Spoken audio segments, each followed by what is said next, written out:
आज हम अगस्त में 11th क्लास का जो मंथली एग्ज़ाम हुआ था उसके क्वेश्चन का ऑब्जेक्टिव का डिस्कशन और कुछ लॉन्ग और शॉर्ट का भी डिस्कशन कर देते हैं। क्योंकि ये पहली परीक्षा थी तो इसमें बहुत सारे बच्चे गलती क्या करते हैं, जैसे 30 ऑब्जेक्टिव है तो इसमें टोटल ऑब्जेक्टिव 30 हैं तो 25 का ही जवाब देना होता। कई सारे बच्चे जानकारी के अभाव में पूरे 30 के 30 को पेंट करके चले जाते हैं, यानी उसको 30 के 30 को बना देते हैं, सॉल्व करते हैं। 30 के 30 क्वेश्चन को बनाने की आवश्यकता नहीं है, 30 में से कोई 25 बनाना है। उसके बाद शॉर्ट में 2 अंक निर्धारित है, जिसमें 10 क्वेश्चन है उसमें से केवल 5 क्वेश्चन को सॉल्व करना होता है। और लॉन्ग में भी 6 क्वेश्चन हैं जिसमें से केवल 3 क्वेश्चन को आपको डिस्कस करना होता है। तो इसमें जो महत्वपूर्ण क्वेश्चंस है उस क्वेश्चन को हम डील कर दे रहे हैं। ख़ास करके हम सबसे पहले ऑब्जेक्टिव क्वेश्चन चाहेंगे कि डील कर दें। ऑब्जेक्टिव क्वेश्चन में क्या होता है ना कि छोटा छोटा क्वेश्चन है और ज़्यादातर बच्चे ऑब्जेक्टिव बना के ही चले जाते हैं, उसको लगता है ऑब्जेक्टिव से ही मेरा काम चल जाएगा, लेकिन ऐसी कोई बात है नहीं। अब हम हर महीने, चाहे वो 11th का हो, 12th का हो, 10th का हो या 9th का हो, 9th और 10th का भी साइंस का क्वेश्चन हम हर महीने के टेस्ट का सॉल्यूशन करा दिया करेंगे। क्योंकि इसी बहाने 30-30 क्वेश्चन का भी प्रैक्टिस करेंगे तो 12 महीने में बहुत कुछ तैयारी हो जाएगा, या 11 महीने की भी तैयारी करते हैं तो 11 महीने में बहुत कुछ तैयारी हो जाएगा। तो चलिए इस कड़ी में अब हम 11th का सीरीज़ स्टार्ट कर रहे हैं। 12th का लगभग वीडियो अपलोड हो चुका है, केवल एक सेमीकंडक्टर है जिसका मैथमेटिकल एक्सप्रेशन हम अभी तक नहीं बताएं, तो आगे हम उसको भी देखेंगे। लेकिन आज हम 11th के फिज़िक्स के लिए क्वेश्चन डिस्कस करा रहे हैं, जो कि अगस्त में इसका पहला ही टेस्ट हुआ था, ये फर्स्ट टेस्ट ही माना जाएगा। ये टोटल 1.5 घंटे का एग्ज़ाम है जिसमें टोटल 50 मार्क्स का बनाना होता है। तो 50 मार्क्स में 10 मार्क्स शॉर्ट क्वेश्चन के लिए है और 15 मार्क्स लॉन्ग क्वेश्चन के लिए। और हर जगह क्वेश्चन की संख्या डबल है, जैसे शॉर्ट में 10 क्वेश्चन है तो आपको केवल 5 बनाना है, जैसे लॉन्ग में 6 क्वेश्चन है तो आपको केवल 3 बनाना है। तो लॉन्ग का हर एक क्वेश्चन 5 मार्क्स का एक क्वेश्चन बनाएंगे तो आपको 5 या 15, मतलब एक क्वेश्चन 5 मार्क्स का तो टोटल 3 क्वेश्चन बना तो 5 या 15। और लॉन्ग क्वेश्चन में 10 है जिसमें से आपको केवल 5 बनाना, तो 5 एक क्वेश्चन 2 मार्क्स का तो 5 दूना 10, तो 10 और 15 25 और 25 ऑब्जेक्टिव, तो टोटल 50 मार्क्स का ये आपका एग्ज़ाम होगा। तो हम बात करते हैं 1 नंबर के क्वेश्चन में।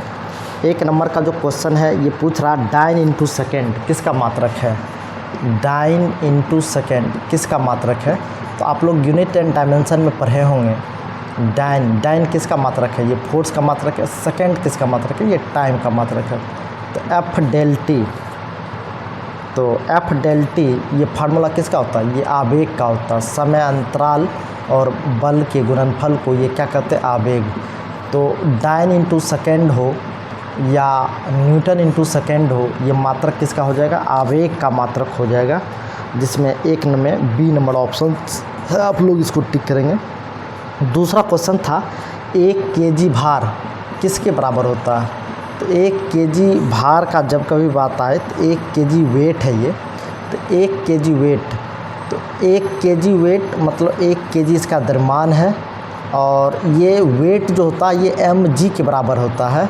तो मास का kg में वज़न दे दिया रहता और g जो है इसी को g को 9.8 से मल्टीप्लाई करना पड़ता है। तो ये वेट जब भी लिखेगा तो W = mg यानी g से मल्टीप्लाई करना पड़ेगा, यानी एक्सेलरेशन ड्यू टू ग्रेविटी, गुरुत्व त्वरण से इसमें मल्टीप्लाई करना पड़ेगा। तो 1 kg गुना 9.8 मीटर पर सेकेंड स्क्वायर, ये kg मीटर पर सेकेंड स्क्वायर न्यूटन होता है, तो ये 9.8 × 1 तो 9.8 न्यूटन हो जाएगा। जिसमें क्वेश्चन नंबर 2 का जो है ये सी नंबर ऑप्शन है, ये सी नंबर ऑप्शन आप करेक्ट करेंगे। तीसरा नंबर क्वेश्चन है यदि मात्रक बड़ा चुन लिया जाए तो मापी गई राशि का संख्यात्मक मान क्या होगा। तो आप लोग पढ़े होंगे n inversely proportional to u, मतलब यूनिट का जो है इन्वर्सली प्रोपोर्शनल होता नंबर। इसका एग्जांपल आप देखना चाहें तो एक एग्जांपल छोटा सा दिखाते हैं। जैसे मान लीजिए 1 मीटर इक्वल टू 100 सेंटीमीटर। जैसे सेंटीमीटर छोटा यूनिट है तो इसका जो नंबर है ये बड़ा, मीटर बड़ा यूनिट है तो इसका जो नंबर है ये छोटा। तो आप देख रहे होंगे जिसका यूनिट छोटा उसका नंबर बड़ा है और जिसका यूनिट बड़ा है उसका नंबर छोटा। जैसे 1 kg इक्वल टू 1000 ग्राम। इसमें देखिए ग्राम छोटा यूनिट है तो इसका नंबर बड़ा, kg बड़ा यूनिट है तो इसका नंबर छोटा। मतलब इसको भी ऐसे भी देख सकते हैं कि n inversely proportional to u, unit का इन्वर्सली प्रोपोर्शनल नंबर होता तो इसका यूनिट अगर बड़ा लेंगे तो नंबर छोटा होगा, तो इसमें होगा कि संख्यात्मक मान घट जाएगा। ए नंबर ऑप्शन हो जाएगा, एक क्या होगा घट जाएगा। यदि मात्रक आप बड़ा चुनेंगे तो यूनिट क्या होगा घट जाएगा। और 4 नंबर के क्वेश्चन कह रहा है 1 न्यूटन किसके समतुल्य होगा। तो 1 न्यूटन जो है 1 न्यूटन ये 10 पर पावर 5 डाइन के बराबर होता है। ये आप लोग पहले भी पढ़े होंगे, 9th में भी पढ़े होंगे। ये 1 न्यूटन इज इक्वल टू कितना था 10 पावर 5 डाइन। तो 4 नंबर का ऑप्शन नंबर ए ये करेक्ट हो जाएगा। उसके बाद हम 5 नंबर के क्वेश्चन में देखें, कह रहा है द्रव्यमान लंबाई और समय के मात्रक को आधा कर दिया जाए तो दाब का मात्रक कितना हो जाएगा। देखिए दाब क्या होता है, force per unit area. Force per unit area को दाब कहते हैं। अगर दाब का हम बीमा लिखना चाहें, दाब का अगर हम बीमा लिखना चाहें तो बीमा क्या हो जाएगा ml पावर -1 और t power -2, ml power -1 t power -2। कोई कहेगा सर इसका बीमा कैसे लिख देते, यहाँ से देख सकते हैं फोर्स के लिए बीमा क्या होता है ml t पावर -2 और एरिया के लिए l², तो ये l² ऊपर जाएगा तो l पावर -1, ये बीमा का है। तो देखिए इसमें क्या कर रहा है, द्रव्यमान लंबाई द्रव्यमान और समय के मात्रक को क्या कर दिया गया आधा कर दिया गया। m1/m2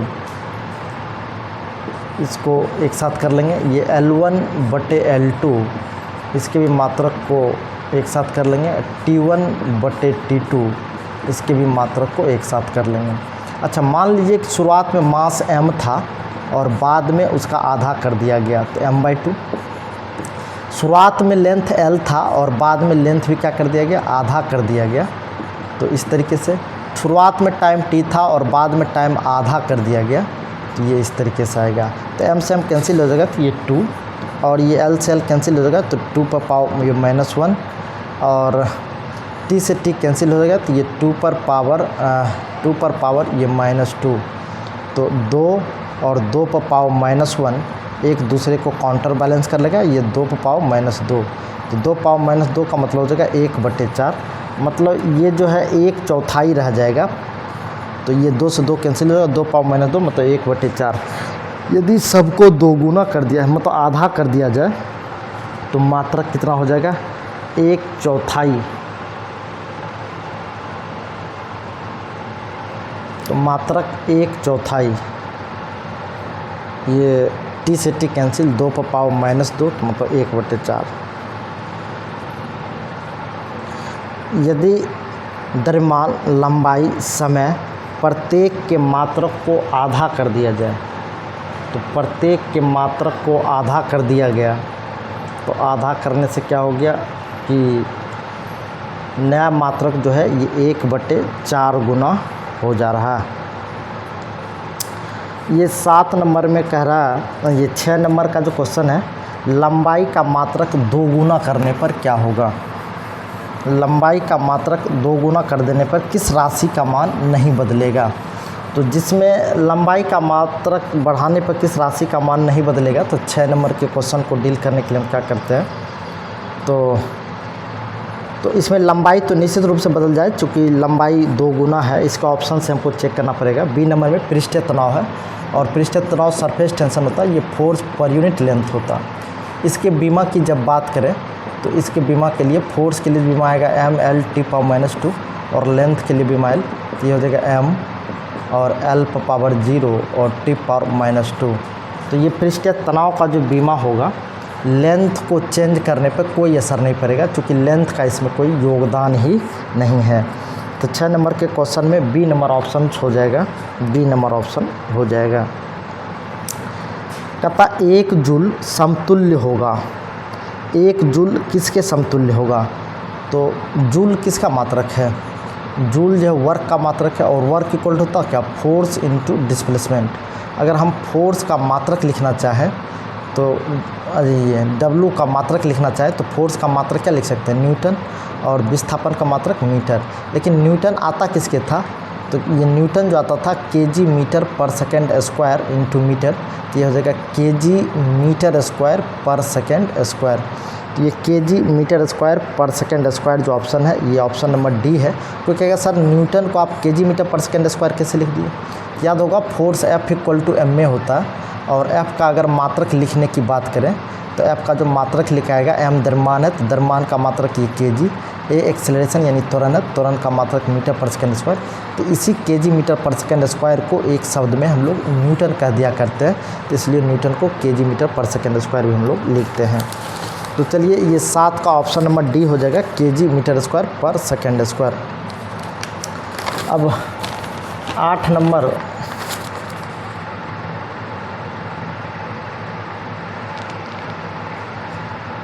तो दाब का मात्रक हो जाएगा,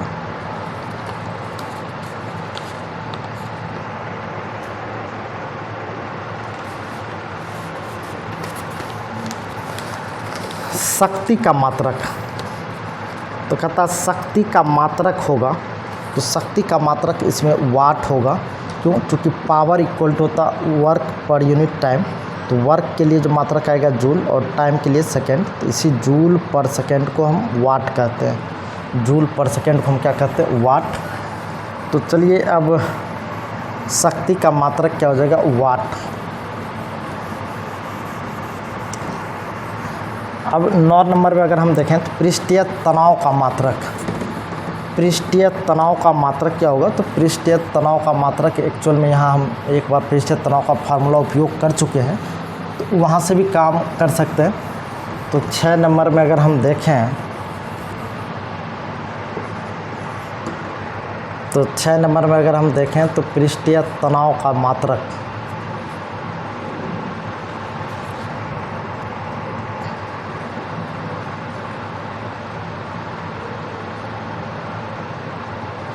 पृष्ठीय तनाव सरफेस टेंशन है, और सरफेस टेंशन इक्वल टू होता फोर्स पर यूनिट लेंथ। पृष्ठीय तनाव सरफेस टेंशन यानी पृष्ठीय तनाव का अगर मात्रक लिखें तो क्या लिख सकते हैं, फोर्स का ऐसा ही मात्रक लिखेंगे न्यूटन, और लेंथ का लिखते हैं तो मीटर, ये हो जाएगा न्यूटन पर मीटर। तो न्यूटन पर मीटर ये 9 नंबर क्वेश्चन होगा। और ये 10 नंबर में जो है केजी मीटर पर सेकेंड किसका मात्रक है, तो संवेग P इक्वल टू एम भी, ये एक फार्मूला होता है, P संवेग है तो P का मात्रक अगर लिखें तो m द्रव्यमान है, द्रव्यमान का मात्रक केजी होता है, v वेग है तो वेग का मात्रक मीटर पर सेकेंड होता है। तो केजी मीटर पर सेकेंड जो है ये वेग का मात्रक है 11, ये आवेग का मात्रक हो जाएगा केजी मीटर पर सेकेंड। कोणीय वेग का सूत्र क्या होता, तो कोणीय वेग ओमेगा इक्वल टू, ये फार्मूला होता है थीटा अपॉन टी, कोणीय वेग omega equal to theta upon T. Theta का मात्रक क्या होता है, रेडियन, और टाइम का मात्रक क्या होता है, सेकेंड। अगर सिर्फ इसके मात्रक की अगर हम बात करें तो ओमेगा यानी कोणीय वेग का मात्रक की हम बात करें तो ये हो जाएगा रेडियन पर सेकेंड, रेडियन पर सेकेंड। लेकिन इसके बीमा की अगर हम बात करें तो रेडियन के लिए कोई बीमा आएगा नहीं, सेकेंड के लिए बीमा आएगा टी, और टी पर पावर कितना हो जाएगा -1, 11, 12। आवृत्ति का बीमीय सूत्र अगर लिखेंगे तो आवृत्ति न्यू इक्वल टू क्या हो जाएगा, ये 1/t, तो न्यू इक्वल टू 1/t। तो न्यू का जो मात्रक होगा, ये न्यू का मात्रक क्या होगा, तो 1/t। टाइम का मात्रक सेकेंड, तो ये 1/सेकेंड, ये पर सेकेंड, ये हर्ट्ज जो होता है। तो आवृत्ति का मात्रक पर सेकेंड, ये टी पर पावर सीधा -1 हो जाएगा, m0 L0 टी पर पावर -1। ये सी नंबर ऑप्शन, 12 का सी नंबर ऑप्शन हो जाएगा। ये 13 नंबर की क्वेश्चन की अगर बात करेंगे तो ml/t पावर -2 किसको निरूपित किया जाता है, तो ml/t पावर -2, तो इसको कुछ नहीं, इसका मात्रक में कन्वर्ट कर लें तो m मास है तो मास को केजी में लिख सकते हैं, लेंथ है तो लेंथ को मीटर, टाइम्स मात्रक सेकेंड होता है, सेकेंड पावर, तो केजी मीटर पर सेकेंड स्क्वायर को न्यूटन कहते हैं। तो ये न्यूटन यानी बल का मात्रक है। 13 में बी नंबर ऑप्शन बल हो जाएगा। 14 नंबर की अगर हम बात करें तो आवेग का बीमीय सूत्र क्या होगा, तो I = F del t होता है, ये न्यूटन इंटू सेकेंड इसका मात्रक लिखा जाएगा। अगर बीमा लिखने की बात आए तो mL/-1 हो जाएगा। ml ये आवेग का बीमा mL/-1 जो ऑप्शन नंबर सी है। 15 नंबर क्वेश्चन की अगर हम बात करें, निम्नलिखित में से किस युग्म की बीमा समान है, तो कार्य और ऊर्जा इन दोनों का बीमा समान होता है। कार्य और ऊर्जा दोनों का जो बीमा होता है ये mL² t⁻, ये -2 इन दोनों का बीमा समान है। जबकि बल का अलग होता है, संवेग का अलग होता है, संवेग और ऊर्जा का भी अलग होता है, बल और शक्ति का भी अलग होता है। 16 नंबर में कह रहा सभी राशियों को व्यक्त करने के लिए मूल राशि की संख्या कितनी होती है, तो मूल राशि जो है ये 7 मूलभूत भौतिक राशि है जिसको फंडामेंटल यूनिट कहते हैं। फंडामेंटल यूनिट 7 होता है, ये हम पहले भी बताए हैं। तो निम्न में किसकी बीमाएं समान हैं, तो देखो ये प्रतिबल और बल इन दोनों की, प्रतिबल और दाब इन दोनों का जो बीमा है समान है। चूँकि स्ट्रेस इक्वल टू भी होता है फोर्स पर यूनिट एरिया और प्रेशर इक्वल टू भी होता है फोर्स पर यूनिट एरिया, तो इन दोनों की बीमाएं समान हो जाएगी। अच्छा 19 नंबर, ये 18 नंबर क्वेश्चन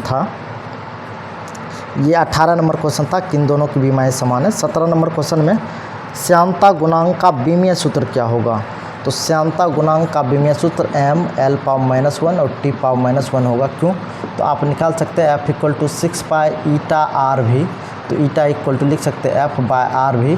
F बल का मात्रक है ये न्यूटन, R त्रिज्या है जिसके लिए मीटर, और भी वेग है जिसके लिए मीटर पर सेकेंड। तो जगह न्यूटन सेकेंड पर मीटर स्क्वायर। इसके लिए बीमा जैसे ही लिखेंगे तो mL/-2 और सेकेंड t और L/-1, L कितना हो जाएगा ये -2, ये कितना हो जाएगा mL/-1 और t⁻⁻1, ये ईटा के लिए बीमा हो जाएगा। अब हम 19 नंबर क्वेश्चन में देखें कि सार्थक अंकों की संख्या कितनी है, तो 0.00321। तो इसमें जो डेसिमल के पहले का अक्षर है ये सार्थक अंक में काउंट नहीं किया जाएगा। तो सार्थक अंक की संख्या जो इसमें 3 है, सार्थक अंक की संख्या इसमें कितनी है, 3 है। ये 19 ऑब्जेक्टिव हो चुका है। अब हम 20वां की बात करते हैं, तो 20 नंबर में क्या होगा, तो 20 नंबर में कहता है कि स्क्रू गेज का चूड़ी का अंतराल 0.1 सेंटीमीटर है और अल्पमतांक 0.001 सेंटीमीटर है। तो कितना वैल्यू तक ये माप सकता है, तो एक्यूरेटली ये डेसिमल के बाद 3 अंक तक माप सकता है।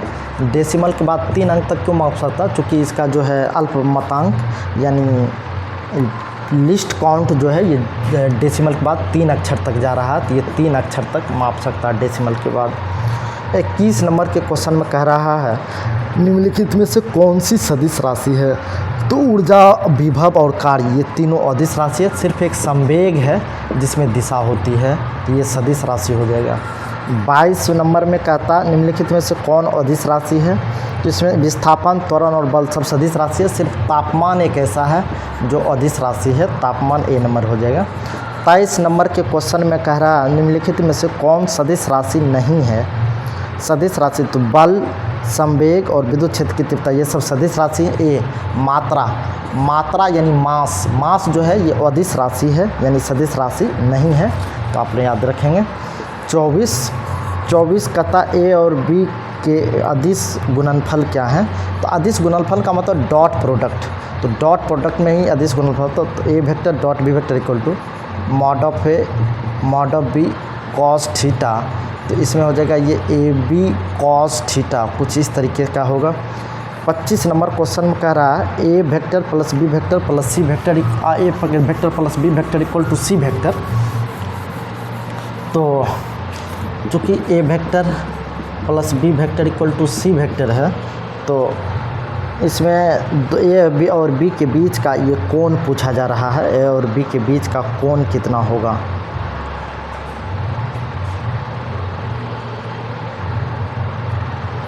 जैसे मान लीजिए ये ए वेक्टर है और ये बी वेक्टर है और ये सी वेक्टर है। तो C vector equal to A vector plus B vector है, और सी वेक्टर का मान रूट अंडर मॉड ऑफ ए का square plus mod of B का स्क्वायर है।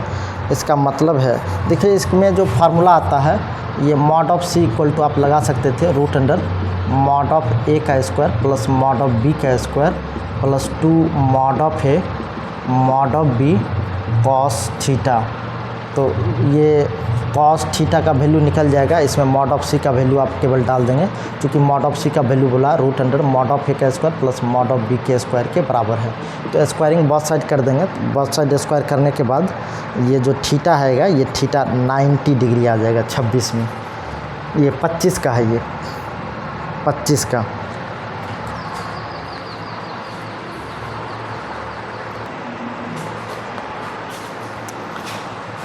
चलिए ये इन दोनों को सॉल्व करेंगे तो दोनों साइड स्क्वायर को उड़ाने के लिए हम वर्क कर देंगे, और वर्क करने के बाद जो है ये ऑटोमेटिक जब सॉल्व करोगे आप तो ये cos थीटा इक्वल टू 0 आ जाएगा, और cos थीटा इक्वल टू 0 आएगा मतलब थीटा 90 डिग्री आ जाएगा।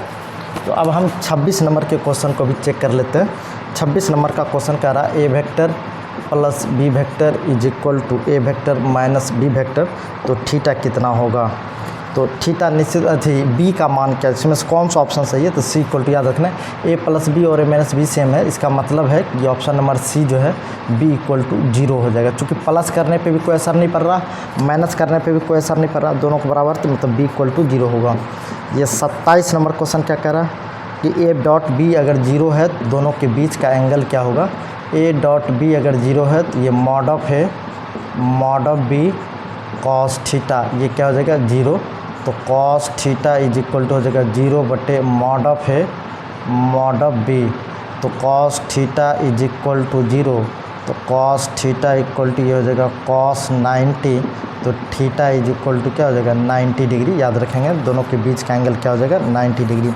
28 नंबर क्वेश्चन में कह रहा a vector plus B vector का मॉड और ये ए वेक्टर माइनस बी वेक्टर का मॉड बराबर है, तो दोनों के बीच का एंगल क्या होगा। तो कुछ नहीं, इसका फार्मूला लिख देंगे, तो अंडर रूट मॉड ऑफ ए का square plus mod of B का square plus 2 mod of A mod of B cos theta, और ये अंडर रूट ये मॉड ऑफ ए का square plus mod of B का square minus 2 mod of A mod of B cos theta.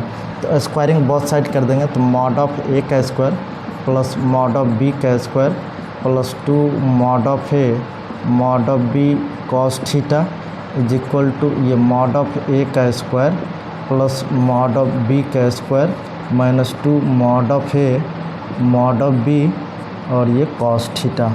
तो a square से a square cancel, b square से b square cancel, तो ये 4 mod of A mod of B cos theta is equal to हो जाएगा 0, तो cos theta equal to हो जाएगा 0 मतलब कॉस 90, कॉस 90 का मतलब थीटा कितना हो जाएगा, थीटा 0 हो जाएगा। अब हम बात करते हैं 29 नंबर के क्वेश्चन का। तो 29 नंबर के क्वेश्चन का रहा a vector cross b vector equal to 0। A vector cross b vector equal to 0 कहने का मतलब है कि mod of A mod of B sine theta is equal to 0। तो साइन थीटा इक्वल टू 0 होने का मतलब है कि साइन थीटा 0 तभी होगा जब साइन 0 होगा। इसका मतलब थीटा इक्वल टू 0, तो थीटा इक्वल टू क्या हो जाएगा 0 डिग्री। तो इसमें दोनों वेक्टर के बीच का कोण करा तो थीटा 0 हो जाएगा। और 30 नंबर क्वेश्चन करा यदि A dot B equal to 0 तो ए क्रॉस बी का मान क्या होगा। तो याद रखेंगे ए डॉट बी होने का मतलब 0 है, इसका मतलब है कि mod of A mod of B cos theta is equal to 0, तो कॉस थीटा इक्वल टू 0 बटे समथिंग, तो cos theta is equal to cos 90, तो थीटा ये 90 डिग्री हो जाएगा। थीटा कितना हो जाएगा 90 डिग्री। तो ए क्रॉस बी अगर लिखें तो ये mod of A mod of B sine theta, चूँकि ए और बी के बीच का एंगल अगर 90 डिग्री है तो यहाँ भी एंगल 90 डिग्री होगा, तो ये हो जाएगा ए बी। तो ए क्रॉस बी कितना हो जाएगा ए बी, तो ये ऑप्शन नंबर हो जाएगा बी। तो चलिए आज भर ऑब्जेक्टिव करा के ही हम छोड़ देते हैं, चूँकि मेरे क्लास का टाइम हो चुका है। तो हम आगे भी अगर मौका मिलेगा तो हम लॉन्ग और शॉर्ट को भी डिस्कस करा देंगे। प्रत्येक मंथ का ऑब्जेक्टिव और लॉन्ग और शॉर्ट भी हम कराने का प्रयास करेंगे। कम से कम जो अच्छे क्वेश्चन है उसको तो हम ज़रूर करवा देंगे, और 11th के लिए भी 12th के लिए भी। जिन लोगों को ये क्वेश्चन अवेलेबल नहीं है वो किसी स्कूल के से वो आप प्राप्त कर सकते हैं। ये अगस्त का क्वेश्चन है, अगस्त मंथ में मंथली टेस्ट जो होता है बिहार बोर्ड में उसका है। हम इसी तरीके से 12th के लिए भी करवा देंगे और 9th 10th के लिए भी करवाएंगे। जिसको ये क्वेश्चन अवेलेबल नहीं हो उसको हम वीडियो में ही थोड़ा सा क्वेश्चन दिखा दे रहे हैं, आप अपना डिस्कस कर लेंगे। या नहीं तो व्हाट्सअप नंबर है मेरा एक 8877618216, तो उसमें मैसेज करेंगे तो हम एक ग्रुप में ऐड कर देंगे जिसमें आपको क्वेश्चन खींच के भेजा जा सकता है। तो जिसको अगर समस्या हो किसी तरीके का क्वेश्चन पूछना हो तो उस नंबर पे आप कांटेक्ट कर सकते हैं 8877618216, इस पर व्हाट्सअप नंबर चलता। चलिए आज भर के लिए हम इतना ही छोड़ते हैं, धन्यवाद।